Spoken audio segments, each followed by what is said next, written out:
Hey, everybody, welcome to another episode of the Canadian Immigration Pros podcast. I'm your host, Josh Schachnow, Canadian immigration lawyer and CEO here at Visto.ai. Very excited to be chatting today with Iain Canzano. Iain, thank you very much for coming on the show today. Cheers. Thanks for having me on. It's a pleasure.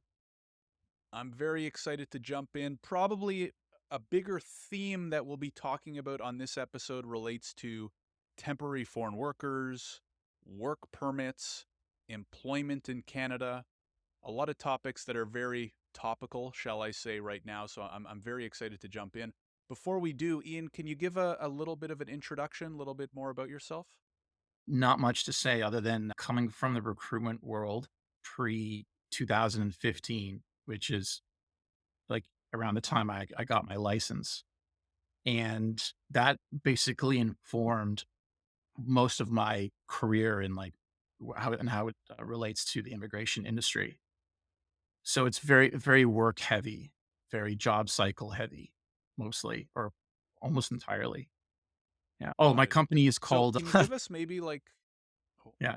please go plug. Yeah, no, it's so the parent company is IC Solutions Consulting Services, and the website I built like 8 years ago is called CanadaWorkplace.com, and basically like it's mostly just a landing page. It's not, what I do is just basically back engineering work visas for clients and trying to like facilitate like a seamless transition as best as I can, you know, completely self-taught to a fault. Very cool. Can you start, Ian, maybe with like a 30,000-foot view of the temporary foreign worker program? I know you've done a lot of work in that space. Can you talk about maybe what does TFW mean, and what does the market look like right now in Canada? Oh, what a question. I can never remember a time in my life, certainly not like where my let's call it specialization for lack of a better word is front and center. Some of the most contentious news items like ever. And so, like, I'm skipping ahead a little bit, but people, they have a broad understanding. Like when I talk to friends and neighbors, like, oh yeah, I think I understand what a temporary foreign worker is. Well, I mean, the simple explanation is a temporary foreign worker. I mean, it's under the purview of Service Canada, rightly or wrongly, and that's a division of power that we prefer. You know, when you're interacting with Service Canada, they obviously have a mandate, and that mandate is informed by the minister. And but there's these the characteristics of Employment Social Development Canada, which is the agency, has evolved quite substantially in the time that I've been doing this. And looking back, and it hasn't been that long, but I can almost barely recognize what I was doing professionally 9 years ago compared to now. I'd say just real quickly, like a brief talking about 30,000-foot overview is we've gone from an emphasis in protecting Canadian labor, which is what they're supposed to be doing. We've gone from that to like symbolic morality and trying to punish people as much as possible for any wrongdoing. So, like, it's become a political football around temporary foreign workers. And there are real cases of abuse. And then there are some overreactions, I would argue. And the truth is usually in the middle, you know, like between what's real and what the country needs and what can be sort of like discarded and done away with in order to increase efficiency. But basically, the whole point is to be addressing labor gaps. And even though unemployment's rising, it's still there are labor gaps, as you well know. I know that you're very well informed on this, and you built your business on the tech side, on GTS, which is also paramount to our economy. But one is more highbrow, and then there's a whole like labyrinth subsection of the TFW program, which is not talked about in a sophisticated way. And I'm referring to like agriculture, trades, low skill, low skill LMIAs, low wage LMIAs, you know? So Right, yeah, it's right. it's it's a weird time. It's a very weird time. For sure. And I do want to dig a little bit deeper there. And just to clarify for those who may have zero immigration knowledge, when Ian's referring to the ESDC, also alluding to typically the first step, if you're going to sponsor foreign talent through what's called a labor market impact assessment, this is the application that Ian's referring to that goes through ESDC, Employment and Social Development Canada. Ian, can you talk about what has changed over the last 8 9 years? Like, is it a couple big things? Is it a lot of little things? Is it something in between? Uh, yeah, I mean, and I know that you're also very well informed on this. And again, big changes, an amalgamation of big changes and small changes, basically culminating into what is again a contentious subject for a lot of Canadians and businesses and politicians, quite frankly. Um, what informed me about what I wanted to do when like pre 2015, I didn't even know what immigrant. I didn't know anything, right?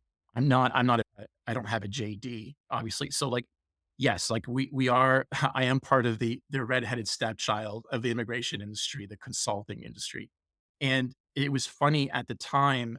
I had absolutely no interest or propensity for like um, immigration as you think of it in a conventional sense. Like, you know, most firms are built to facilitate or how to help people come here or solve problems around status or PR and merit, whatever. And what my whole like angle was, I remember like if you remember back then, this is after the Harper government. So LMIAs were called LMOs, labor market opinions, as we remember. They were more trivial than people, I think, can certainly realize even now. Like, it was just sort of like a matter of fact thing, but it was an odd duck thing when you talk to employers, because back then, people didn't even know what LMOs were. Like, it wasn't a prevalent option for employers, like, everyone had to be informed to some degree. Now, this is the end or the I would say when the air was let out of the petrol industry. If you remember, like, we had, like, $100 US value for barrels, of oil were 100 US, and then there was a period where the Saudis dumped all that oil in the market, and so that Alberta had built this huge, like, industry on the backs of, like, not temporary foreign, but yes, temporary foreign workers were basically flying there in droves, and that seemed like an opportunity, and, like, I wasn't alone in this. I remember speaking to colleagues like, "Oh, yeah, that's a great idea." And it's funny, I remember when I got my license, like, that it basically collapsed, and then I was thinking, "Now what am I gonna do? What's my plan B here? I have no idea, like, why did I do this?" Because but what I learned early on was that, at least in part, the employment the intention was employment was supposed to inform, immigration policy. And if you remember back then, an LMIA in terms of points for PR, it was like 200 points. And so having prearranged employment in Canada was a really big deal, right? So I basically like formulated my whole business model just around like I'm not thinking about who wants to come. I'm thinking about what does the private sector want? Who do they want to bring in? And that basically informed my whole like ideology behind like what I do and what I do to this day, actually. And so, yeah, I mean, it it's some things have changed. Like an LMIA is not worth 200 points anymore, as everyone knows. It's 50 points. And in terms of permanent residency, they're not as valuable as they used to be. Okay, but they're still it's still important because employment in a large way still decides who gets to come here. So when I talk to people, and I always talk to people constantly, like I don't think I've charged an hour of consulting in like 8 years. Like people know it's crazy. Like I've given my number to way too many people, and people will call me, but I'll entertain their like listen, my cousin has a business. How do I get there? I always think like, what do you think has value? And where do you fit in the market, and what part of that market is actually going to wait for you to come here? Okay. And that piece of the Mhm. puzzle has, since the pandemic, as you know, has gotten worse. It hasn't gotten better. And Right. so we're approaching lack of utility in some ways with regards to the LMIA market as a theme. And I don't think that's by design. Some politicians will say it is because it's a political football, but it's mostly due to like a lot of incompetence and just a lack of efficiency across the board. So anyway, I'm going on a tangent. I knew I would. Well, and you're kind of pulling me towards where I wanted to go with this, which is partially like one of my biggest gripes with what I would say are a decent amount of mistakes or missed opportunities for IRCC over the last few years is I think they should lean way more on the LMIA if they can make the processing times a little bit faster. Because, Yeah. like you said, it's actually the ultimate indicator of what our market and economy needs, right? Assuming that the players are acting genuinely, which some of them don't. But as you're alluding to, like, why is IRCC creating all these programs and doing their own industry, deciding what industries are the most valuable? Why don't you just put the power in the market and say, you know what? We're going to get rid of all these pilots. We're going to get rid of all these streams, all these things. Let's just make LMIAs a little bit easier and let companies that are actually in dire need of foreign talent because they can't find it here go get it from elsewhere. Because that's, I think, why this came to be in the first place, right? There are certain industries where we do have a shortage of skilled workers, whether some people believe it or not. So, anyways, that's my mini rant No, and I in agree with you. response to No, I yours. agree with you. I agree with you 100%. I think the pilot idea is like a red herring, or it's sort of like it's a conflict of ideas. Because like on one side you say, well, we want to have immigration more widely delineated. We want these rural areas to be players in attracting field labor, right? And that makes sense. And I can tell you firsthand, I mean, there are plenty of construction companies or Ps like in rural parts of Canada that do like work with Service Canada and facilitating LMIAs. So, okay, so on the pilot side, that makes sense. But then what you've done is you've opened up like this whole fake economy of people who are licensed or not licensed, who are trying to back engineer sort of silly schemes, whether it's in this jurisdiction or outside, to bring people in who are paying clients, and it completely muddies the intention from the get-go. And that, by the way, and I might be I might be making a huge generalization, but that is the story of the Atlantic Pilot Program as far as I'm concerned. Because I saw it through its birth. Hmm. Lived through the whole thing. And I would tell people, again, remember, I'm the guy that I don't I don't even do permanent residency really. I'm just like I'm I'm bringing people to help clients to fill in gaps, whether what I think I'm doing is good or bad. Not a traditional like my whole practice basically is a head-on collision with what the normal model is. But I tell people it's like you're going to go to out east, and where do you think the work is? Like, has have people been to Nova Scotia? Have they been to Newfoundland? Have they been to New Brunswick? They're beautiful places. But what you're going to find is a lot of retired people and a lot of people working for the government. Okay. And by the way, the permanent residency branch in Atlantic Canada, there's a lot to be said about what's going on there. I think they have some of the worst turnaround times on LMIAs I've ever seen, pre or post pandemic, by the way. Hmm. I think they're running at like 70 plus business days, right? So anyway, a long way of saying that like the pilot idea was nice conceptually, like a lot of things that the government introduces, but in practice it doesn't really turn out to be that way, and it just wasn't properly fleshed out, right? Anyway, I mean, it's a nice Right. nice try. And then Yeah, I totally agree in the sense that they're all great ideas, but they're not actually solving the core problem. And if anything, they're just adding more confusion because now, the professionals and the processing agents need to just learn more things to process and deal with.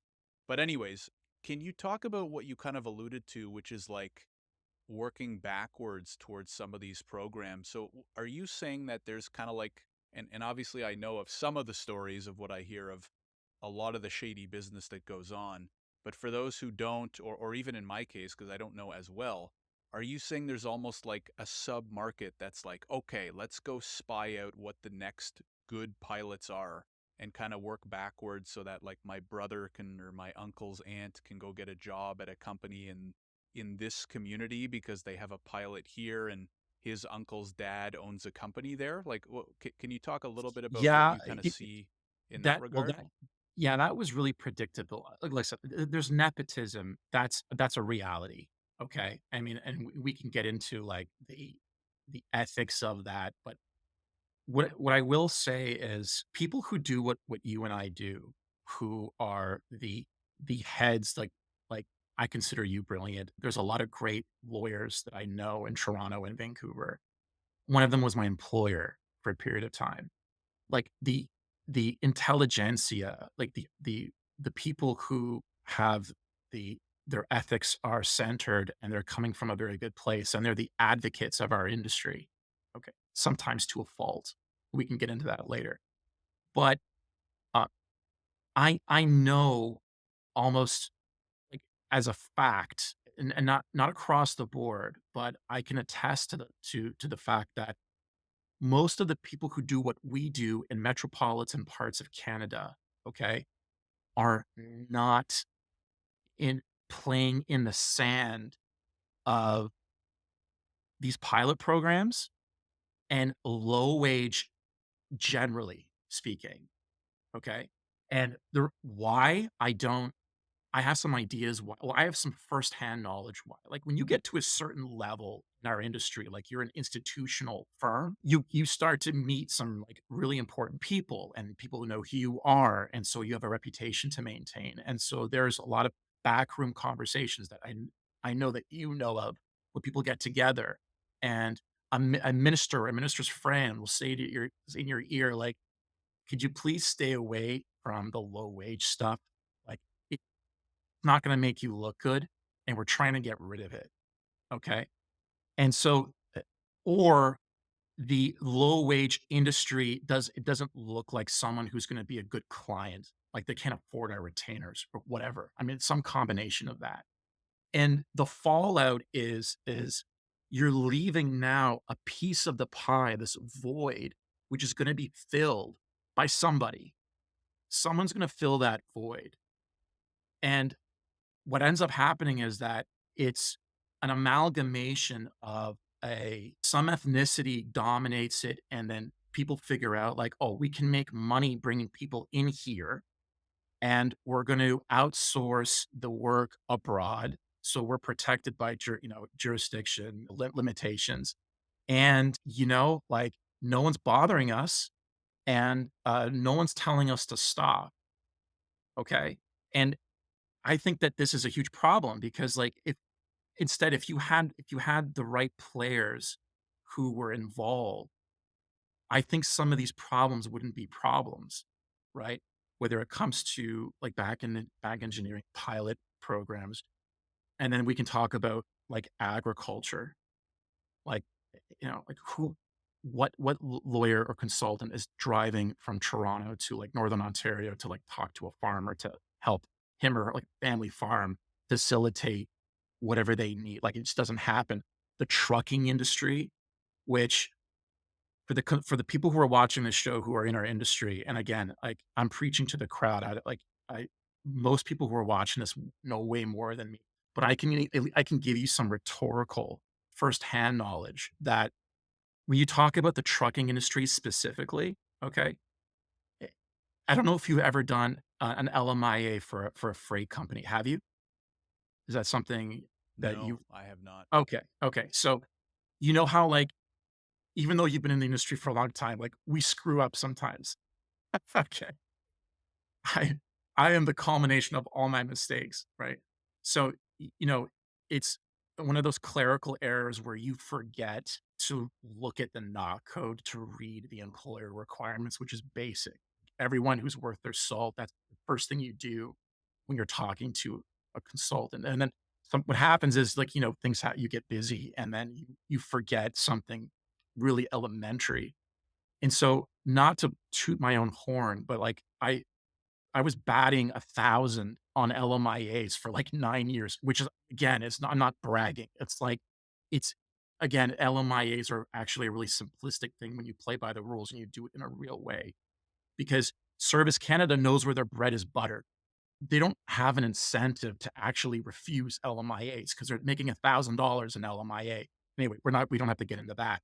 But I remember my first refusal, the guy called me. It's for a trucking LMIA. And the officer calls me and nice guy. And he says, "Hi, oh, I just wanted to let you know I'm telling you why I have to refuse this." And I'm like, "Why? What? What are you talking about?"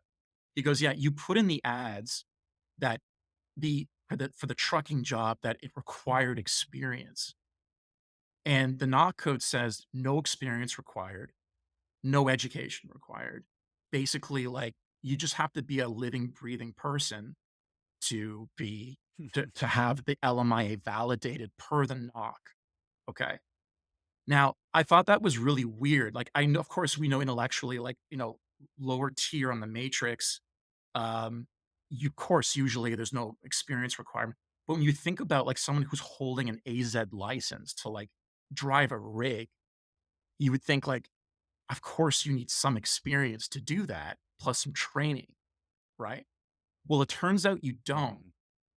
And that guy, the Humboldt incident, who now just got deported, I didn't read the member's decision. Okay. Like I'm not really that informed about that case. But I know for a fact that when he got his permit to drive that truck, he had no experience to drive that truck, or he didn't need any experience. So again, we're getting Jeez. into these muddy waters of like what's really going on. Like, and then real quickly, I want to tell you, I don't know if you ever spoke to a client that maybe they had to deliver cement or they're in wholesale goods or whatever. And part of their business core is like they're actually shipping stuff. And so you get into conversations like, yeah, we need drivers, but we can't get them underwritten because the insurance provider's like, we can't help you. By the way, try getting an insurance provider to underwrite you as a driver interprovincially. They won't even do that. Like a guy coming from Saskatchewan going to Ontario, Mhm. he can't get insurance. So how is it that so many people just in Ontario where we live, like going east and west on the 401, driving these rigs, who's underwriting them, right? And so it's like you get to this point where like, do we even want to unwrap? Like, do we want to expose this? Like, some things like shouldn't even be brought to the light of day because it could cause a disruption in our economy, in our local economies on a level that we can't even predict. And so, in that sense, funny, I don't blame the higher brow institutional firms for staying away from that maybe. But, it's a catch 22, like, industry is calling for them because it needs to be addressed. Who's feeding us? Like, who's in the farms growing the food, and then who's bringing the food to market, okay? And Mhm. so and again, this is all headline stuff, like, we don't have to get into, like, we all know about the abuses and stuff. But if you had the right counsel, and if this was within the business models of these bigger firms, I don't think it'd be such a problem, and I think your company would play a huge role in this. Like, you go to a firm, like, how are we gonna make money helping these people? Well, you ever heard of, like, wholesale help? Like, Visto can aggregate, the services where it's like, "Okay, this farm, you need 10 people. Okay, we're not gonna do 10 retainers. We're gonna do something that makes sense, that you can afford as an employer, that is equitable for the worker, and we're gonna make sure that you're whole, so when ESDC comes calling, an integrity officer comes calling, you're not gonna get killed." right? And that's whether it's the freight industry or Right. farming or that's not being addressed properly. So it's a problem. It's a serious problem. Right. Well, it's really good insight to get even for me, Ian, because like you alluded to, when I was doing a lot of LMIA work, it was mostly white collar in tech, where we Of didn't course. see many of these. I didn't see many of these issues. So I actually find this fascinating to begin with, and hopefully some other people do. So what I'm kind of hearing is number one, the blue collar LMIA space might even be sketchier than most because, as you said, a lot of the quote unquote more sophisticated firms that might be more expensive, it's not a great fit for the, smaller blue collar, more rural type employers for a variety of reasons. And maybe tech can play a part of that, right? Like I still think it'll be interesting to see how AI starts affecting the industry over the next couple years. And so where do you think things are going? Because we all know, well, those of us in the industry, as you said, we all know about all the sketchy behavior going on. I didn't realize for things like trucking, they can bring in people with literally no experience that might not even be able to get insurance, which is kind of crazy. You hear about, and I did an episode on LMIA fraud. I think it all ultimately comes down to a lack thereof of regulation. I think most issues related to immigration could probably be solved if regulation was improved and increased. But where do you see this going? Is it going to be a lot of the same over the next few years? Do you think IRCC is going to clamp down on the TFW industry? Would that be a good idea, bad W idea? Well, think about, like, what informs policy, you know? People think that, that their voices don't matter or that their contribution to the intellectual conversation is somehow, like, minuscule or not important. That's not true. Even casual conversations that we have among our clique on LinkedIn, and that gets aggregated in a way that we can not even fully understand, and it eventually informs nonprofits, but and then that leads to policy, right? And it's like so we have a duty to have like these lucid conversations and just consider all factors. Like I have complete empathy. I have utter empathy for some worker who came here and got on the payroll of a farm and they don't know which way is up and the well water's tainted and the living standards are crap, even though the employer signed a commitment to housing as part of the LMIA. They might have collected money from the worker, something even more nefarious. They might be like that's going on. Absolutely. And so yes, these things have to be addressed. But what happens is that it becomes a political football, moral outrage accumulates, and then we lose sight of what we're doing. And then you have an overcorrection. And an overcorrection would be uh, let's give them open permits. Oh, and not only them, let's give everyone open like let's extend let's afford people like full maneuverability in the job market, right? So like, I mean, it, they they deserve a second chance because they're having a problem with their employer and there's abuse, and so let's just give them complete carte blanche access to the market. How this becomes a problem because again, like advocacy is good to a point, just like empathy is good to a point, because we don't want to lose sight of like what we're trying to do. Like remember what the core ethos is of the TFW program to begin with. You're protecting Canadian labor. So I'll give you a quick example. I built my business on automotive. Really, like, it was a complete fluke, and I'm very grateful, and I'm very privileged to know a lot of, like, great companies in Ontario and other provinces that go to a great expense, and it's a very timely and costly process in bringing in collision repair workers, which are more and more becoming, like, they're becoming like extinct, like the dodo bird. Like, by the way, anyone out there who has a friend or a cousin who like knows how to fix cars or like repair the exterior of a car, okay? You don't have to call me. Just send your application. You're gonna get a job tomorrow. All right. Like that's I don't know if people know that. Like they're in high, Uh, high demand. Anyway, invariably you have, let's say, a collision shop and you have to meet some kind of standard to be insurable. It's called OEM or whatever. So we in the West, generally speaking, broadly speaking, have some of the highest standards. So when you bring someone else in, yes, they have experience, but it's almost never the case that they're the final finished product. They need more training. So you bring in the guys, you pay for their visas, their recruitment costs, you fly them in, you find them housing, and then you train them for so many months so they can get up to our standard.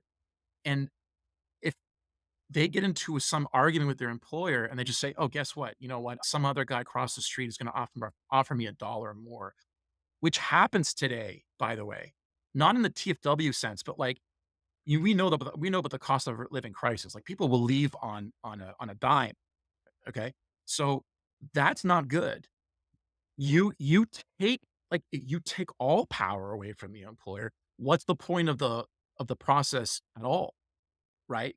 Like, we're cutting our nose to spite our right. faces. So, we have to remember where our bread is buttered, and again, I go back to I understand the advocates who have the traditional model, like the Niren and Associates, like, we're gonna build this huge web architecture, we're gonna do paid ads, the phone's gonna ring, we're gonna convert, at the very least, we're gonna sell some consulting hours and trying to help people to bring them here in a legal, ethical way. I get that. But again, remember that a lot of immigration is informed by what the market wants.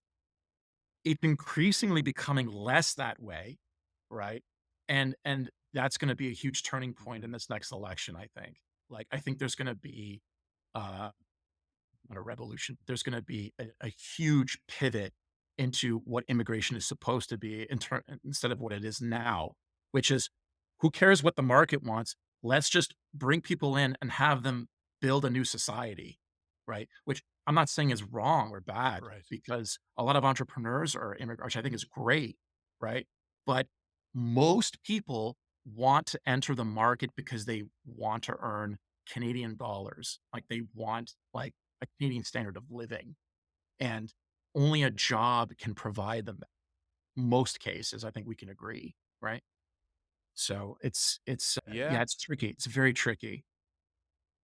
It's tricky, and that's also my big concern with the overcorrection that you mentioned that I agree with, which is I think, and you've said it a few times, specifically the TFW program should be about helping Canadian companies bring in skilled talent that they cannot find in Canada so that we are not hurting the Canadian labor market. As you've said, it's basically moved away from that. And then the problem, I think, too, with all this overcorrection is now it skews Canadians' opinions on immigration, right? Until a year or two ago, I mean, Canada still is relatively very immigrant friendly, but I would argue the Canadian populace has always been very pro immigration, very welcoming of immigration. And I mean, I'm curious to hear if you agree with this too, or you're seeing this a lot. There's been more negative sentiment towards immigration in like the last 6 to 12 months than maybe the last 6 to 12 years. And I think part of it is there's been an overcorrection. They've opened the floodgates. They've kind of skewed the line of what immigration should even really be used for. And people are now just thinking immigration equals too many people equals bad, right? Y- Where, Yeah. that is kind of what happened in this case because the liberals did, nothing for 10 years. But do you also see that as a concern in terms of like Canadians having a negative sentiment towards immigration? And then my favorite question that I have to ask you while we're along these lines is what would you do, Iain, to try and fix, quote unquote, the TFW program going forward? Sentiment is not well, it really depends on what side of the coin you are. And I have total empathy, especially for young adults. I'm turning 40 this year. Like, when I was in my late teens, early 20s, like, it wasn't that hard to get a job, okay? Like, By the way, institutional employers like the Canadian Tires and the Home Depots of the world, and like they've been advised by council eons ago not to even touch the program. Like so, like again, when you're talking about interactions between the private sector and Service Canada, with all the limitations and the rule book and everything, you're mostly talking about medium to small business, mostly, not all the time, but a lot of the time. Okay, Hmm. but again, that young Why man do or they tell them to stay away from it? I think because, like, they didn't talk to the people that I used to work for, or they did talk to them and they thought I was just better that maybe they don't do it because it's always a liability thing. And people are Right. so are scared like crap about an audit. An audit is not the worst thing in the world. By the way, I remember when people were dead afraid of LMIAs, like when I was getting up in the industry. The irony of all of it is that the rate of audits for LMIAs is substantially low, which is not a good thing. And then people would always like call me like, Can we find an LMIA exemption code in the regulations to circumvent the LMIA?" I'm like, IRCC audits at a higher rate, substantially more, something like 20%. I mean, there was an article about that recently. I had a synagogue as a client. They were audited. I was like, "Okay, well, Hmm. that's interesting." You know, it's supposed to be a Yeah. charitable opera of course. I mean, like, you're when you're audited, but I thought it funny because 'cause I've had clients for 10 years that have never gotten a call. And remember, there's like a 6-year time span there. And, but anyway, I mean, just going back to the point, institutional employers don't use it as much. Young people now today, there was an article recently, cannot find work. I think youth unemployment is being underreported. I think it's like they say it's like 12%. I think it's more like 20% for being honest. So they're not happy. And I can understand because, like, you're living in a populated area like the GTA or lower BC, and you're like, it's really busy here, and where's there work for me? And, like, I need a job because I'm out of school right now, and I need to, like, pay the bills and try to get an apartment or something, like so there's that side of the coin. The other side of the coin is, um, people who are in my book, who many of them are older, okay, boomer businesses. The kids don't want the business. They don't know what to do. They're becoming more cynical. Ki Young people are not interested in what they're doing, whether it's fixing cars or scaling a roof to tile something or building a swimming pool. Like, in rural areas, yeah, but, like, in the hard urban populated centers, like, they don't know what to do. They don't know how to grow their business, let alone maintain their business. So they need some help. And I've always been a vocal advocate for the trades. And even though, like, I'm not a premier figure in our industry, I mean, like, but I by pure luck, I have been in some very privileged positions, like where you're talking with developers and you're meeting with union heads and contractor association members, and you get to learn about, like, the constant feud over CBA agreements between, like, the welder contract association and the union, which provides the intake. If people don't understand, like, when you are building something or maintaining something, you have to hire from an intake, which is a union intake, right? And so there's all this sort of like inner bureaucracy people like have no idea about. But all of that is to say is that there is still to this day enormous career worker protections in all over Canada that is still impossible to penetrate. Like, if someone were to call me today and like, I'm from so and so and I'm gonna come to Canada and work as an electrician or a plumber, or in Ontario at least, I'd say, good luck, not happening ever. So, Hmm. like, that needs to be there needs to be some kind of like nuanced conversation around, like, where is the net. I'm starting to sound like Mike Rowe, the guy the guy that's on, who's always talking about the trades. Like, I'm starting to sound like him a little bit, but it's true. And I've seen it firsthand. So we need to get our heads around, like, addressing demand and facilitating that demand while trying to maintain a fair game that everyone can play and removing the nefarious players. And sorry, I know I'm going on too long here, but you asked me like how would I address it? I don't like talking about policy. Like it's if you and I were in a bar and like of course we could talk our heads off, but like it's not that useful because I'm not educated enough. I'm not like I do have to still respect the integrity of the people who become public servants and their life is policy. Even though sometimes I think I know everything because I've been in these trenches, but like I still respect that position, just like I respect your average officer working at ESDC processing LMIAs all day. It's mind numbing probably, but they have a duty. Like they're serving the public, right? So like I don't want to pretend that I know more than somebody, but I would say that just be careful from where you're taking phone calls. Like, when we read publications, they're always interviewing the same people. And these are really intelligent, great people, but they don't always have the best ideas. And just be very careful about whatever sweeping changes you're going to make because they have a profound effect on the economy as a whole. Because whether you like it or not, I mean, the TFWs are still integral to this economy. You know, I wish we were California. I wish we were Seattle. I wish we were Texas, but we are. We're talking Ontario and going back to we have to know where our bread is being buttered. And so like that's what it is. Right. And that's where the TFWs have Yeah, an enormous contribution to make still. absolutely. And I think some people may not appreciate, like, absolutely there are some industries where maybe we don't need foreign workers, but there are plenty of industries that you kind of alluded to that do.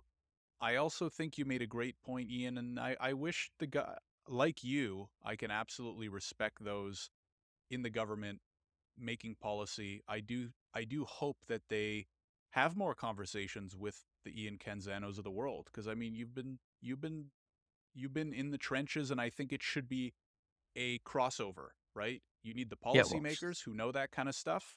You got to know what's happening on the ground too, right? yeah. Because otherwise you're not going to get the nuances and really be understanding what's happening on the ground.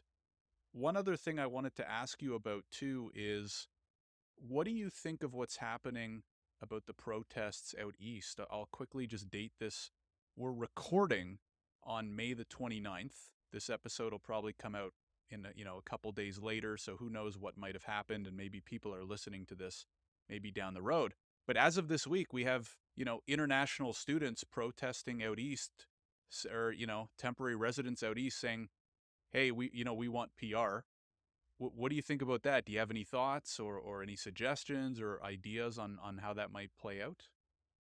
Um, I what was it? It was a Dostoevsky who says that, we all take responsibility. We all take responsibility. I mean, I've never been in the student permit industry, but in some way I take responsibility, just like I'm sure some of my colleagues do. Like if you've been in the business as long as I have, which again, I mean, okay, it's only 9 years, but you could see this coming on the road. Like this is not a surprise. This is not a surprise. And this is when you do advocate. And in the early, like we should have been doing this in the early days. Like, what are these kids paying to get here? And what were they told? And is is this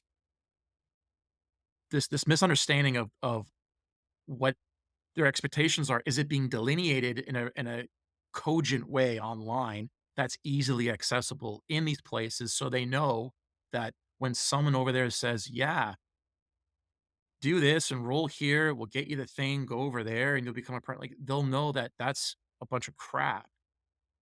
And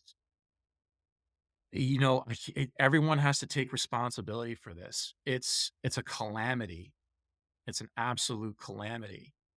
And I yeah, I just I'm embarrassed as a Canadian, I knew that we didn't have a sophisticated and large enough service sector to absorb this many people into educated positions within the Canadian economy. Just doesn't exist. And the people who are watching this who are not from here, or maybe you don't have a like clear understanding of like Canada, like as a as a as like our beating heart of our economy, as a capitalist society. Like we are smaller than California. Like and we probably weren't Mhm. your first choice. Your your first choice was probably rightly the US, okay, which is a very difficult. I'm not a US attorney, like, but you and I know it's a difficult market to penetrate to get a job. It's very hard to do. So what's the next best thing? Well, you can come here and you can get a more modest remunerated salary working in tech, although it's very rewarding, and everyone likes to see, wh- especially if you work internationally, having a Canadian employer on your resume and a Canadian degree is a great thing, but it has to be something of substance. It can't be a degree from some diploma mill, strip mall, like institution. And so we could see this in the early days coming to a head. And I'm like, and now it's all unfolding. And I don't know how the government is going to address this. I don't even think it can be addressed before the election, Yeah. which is still another year away. Right. So it's I don't even know if there's a right decision, right? I mean, like the only correction I'll make or disagreement I have is I think some people should be held far more accountable than others, right? yeah, of Because you and me cannot regulate how many students are being accepted every year. course not. You and No, no, of me are course not. not on the streets in other countries guaranteeing PR, guaranteeing six Yeah. figure salaries. You know what I mean? So I think there's a few parties that should probably take a lot more of the blame than others. Like you said, it'll be interesting to see how it plays out. But You can be explicit. crazy If times in if you Canadian look at the immigration. average salaries of some of these faculties in some of these larger institutions, like, would make people on executives on Bay Street blush. Like, they're being handsomely remunerated, Mhm. and that is in a large part being provided by international tuition, retail tuition, as we say. So Absolutely. they need to wear this a little bit. And of course, they're unhappy now because now their golden goose has been taken away. But I'm not ha-haing at anybody. I mean, like, look, I have friends who are realtors. I have friends who work for development, construction. Like, not everyone's having a great time right now. So we all have to be sort of Right. empathetic and sympathetic. But no, you're right. Like, some people have to wear this, more than others, and just sort of like the lack of cognizant, not being informed or not acting sooner. Like, it's one of those things, like, you Right. can't believe that people didn't act sooner. Like, are you kidding me? Of course this was gonna happen to some degree or Yeah. another. Yeah, Yeah. no, it's very sad to see. It'll be interesting to see how it plays out. Ian, it was great having you on the show today. Really insightful, especially the blue collar TFW stuff that I don't have much experience in. So we really appreciate you coming on and sharing more information. If anybody does want to learn more or get in touch or have questions for you, where do you recommend that they go? I stay away from Twitter like the plague. I I observe from afar, but LinkedIn, but you can just email me at jobdoctor@canadaworkplace.com. My number is public. I try and I took the Gary Vaynerchuk approach to marketing. Like, I try and, like, and meet and help as many people as possible. And it's still a passion of mine. And we're both advocates. And what you're doing is great.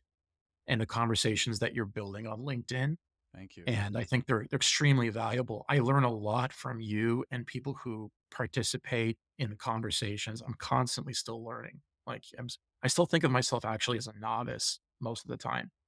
But no, you're providing a great service. So yeah, thanks for having me on. Our pleasure, Ian, and I appreciate the kind words. We will have links to Ian's LinkedIn and website in the description below.